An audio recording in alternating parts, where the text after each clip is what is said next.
السلام علیکم ورحمۃ اللہ وبرکاتہ۔ ناظرین، آج آپ حضرات کے سامنے ہماری ماؤں اور بہنوں اور ان نوجوانوں کی جانب سے کیے جانے والے ایک سوال کا جواب لے کر حاضر ہوئے ہیں۔ سوال یہ کیا جاتا ہے کہ ہمیں MC اور حیض کے بعد غسل کیسے کرنا چاہیے، اور ایسے ہی نوجوان دوست سوال کرتے ہیں کہ ہمیں نائٹ فال ہو جائے یا بیوی سے ہم بستری کے بعد نہانے کی ضرورت ہے تو ہمارے لیے غسل کرنے کا طریقہ کیا ہو۔ اس ویڈیو میں آپ کو انتہائی آسان اور ایزی طریقے پر غسل کا پورا طریقہ بتلا رہا ہوں، اور اس ویڈیو کی خاص بات یہ کہ میں نمبر وار ساری چیزیں آپ کو شمار کراؤں گا، کاؤنٹ کراؤں گا، جس سے آپ کے لیے سمجھنا آسان رہے گا۔ اس لیے اس ویڈیو کو آپ ایک بار اگر دیکھ لیں گے تو مکمل غسل کا طریقہ آپ کو آ جائے گا، اور آپ کو پھر غسل کے کرنے میں کوئی دقت نہیں ہوگی، کوئی شک اور شبہ، کوئی ڈاؤٹ نہیں رہے گا۔ تو غسل شروع کرنے کے لیے ہمیں سب سے پہلا کیا کام کرنا؟ نمبر 1، سب سے پہلے ہمیں پاکی حاصل کرنے کی نیت کرنی ہے۔ ہم غسل کیوں کرتے ہیں؟ تاکہ ہمارے جسم سے پر جو غلاظت اور گندگی لگی ہوئی ہے، اس غلاظت اور گندگی سے ہم پاک ہو جائیں۔ تو سب سے پہلا کام پاکی حاصل کرنے کی نیت، اور دوسرا کام ہم غسل شروع کرنے سے پہلے بسم اللہ پڑھیں، اور تیسرا کام ہم کہیں بھی کسی بھی برتن میں ہاتھ ڈالنے سے پہلے اپنے دونوں ہاتھوں کو گٹوں تک اچھے طریقے پر ہم دھل لیں، 3 مرتبہ دھل لیں تو زیادہ اچھا ہے۔ اور چوتھا کام یہ کہ استنجا کریں، استنجا کر لیں، چوتھا کام۔ اور استنجا کرنے کے بعد 5واں کام ہے شرمگاہ کو دھوئیں، جو ہمارے پرائیویٹ پارٹ ہیں، خاص جگہیں ہیں، مرد حضرات اپنی اور عورتیں اپنی شرمگاہ کو، پرائیویٹ پارٹ کو اچھے سے دھلیں، اور اس کے ارد گرد جو حصہ ہے اگر نجاست لگی ہوئی ہو تو اس نجاست کو بھی اچھے طریقے پر دھلنا چاہیے۔ اور اس کے بعد چھٹا کام یہ ہے کہ ہمیں اب مکمل وضو کرنا ہے۔ وضو جیسے ہم نماز کے لیے کرتے ہیں سیم اسی طریقے پر کرنا ہے، لیکن غسل کے لیے جب ہم وضو کریں گے تو کلی کرنے کا ذرا ہمیں خاص اہتمام سے کرنا ہے یہ کام۔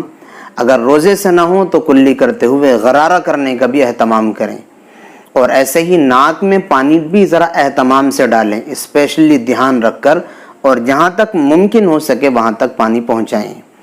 6 کام ہمارے ہو چکے۔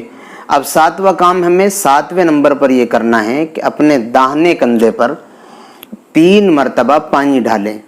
اگر آپ شاور فوارے کے نیچے نہ رہے ہوں تو پہلے اس جانب پانی چلائیں، اور پھر اس کے بعد 3 مرتبہ بائیں کندھے پر پانی ڈالیں۔ اور پھر 9 نمبر کا کام یہ ہے کہ ہمیں اپنے سر پر 3 مرتبہ پانی چلائیں، اور پانی ڈالتے ہوئے جسم کو اچھے سے رگڑیں، اور اہتمام سے رگڑیں تاکہ بدن پر کوئی بھی جگہ خشک نہ رہ جائے، سوکھی نہ رہ جائے۔ اس لیے کہ غسل اگر آپ ناپاکی کا کر رہے ہیں، پاک ہونے کے لیے کر رہے ہیں، تو اگر جسم میں ذرا سا بھی حصہ خشک رہ گیا، معمولی سی جگہ بھی سوکھی رہ گئی، تو پھر آپ کا غسل نہیں ہوگا۔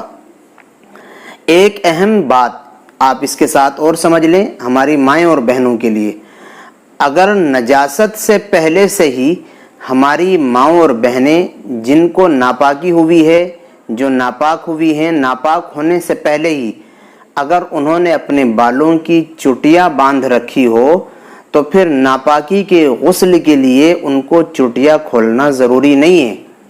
بغیر چٹیاں کھولے اگر پانی ان کے بالوں کی جڑوں تک پہنچ جائے تو ان کا غسل صحیح ہو جاتا ہے۔ یہ جب ہے جب پہلے سے چٹیاں بندھی ہوئی ہے، اور اگر پہلے سے چٹیاں بندھی ہوئی نہیں ہے اور ناپاکی کے غسل کی حاجت ہے تو پھر اس چٹیا کو کھولنا ہی ضروری ہے، بلکہ وہ پہلے سے ہی کھلی ہوئی ہے تو اب اس میں پورے بالوں کا بھگونا ضروری ہوگا۔ اگر چٹیا بندھی ہوئی ہے تو کھولنا بھی ضروری نہیں اور سارے بال کا بھگونا بھی ضروری نہیں، بلکہ جڑوں میں پانی پہنچ جائے کافی ہے۔ اور اگر پہلے سے بال کھلے ہوئے ہیں تو پھر پورے بال کا بھیگنا ضروری ہے۔ اگر بال میں سے کہیں سے بھی خشک رہ گیا تو پھر غسل نہیں ہوگا۔ یہی غسل کا طریقہ ہے، چاہے آپ MC کے بات کر رہی ہوں، یا آپ نفاس کے بات کر رہی ہوں، یا اسی طریقے پر جنابت کے بعد غسل کیا جا رہا ہو، یا اسی طریقے پر مرد حضرات نائٹ فال وغیرہ ہونے کے بعد کر رہے ہوں، یہی غسل کا ایزی اور آسان طریقہ ہے۔ بس اسی طریقے پر ہمیں غسل ہونا چاہیے، کرنا چاہیے، اور انشاءاللہ ہم پھر پاک ہو جاتے ہیں۔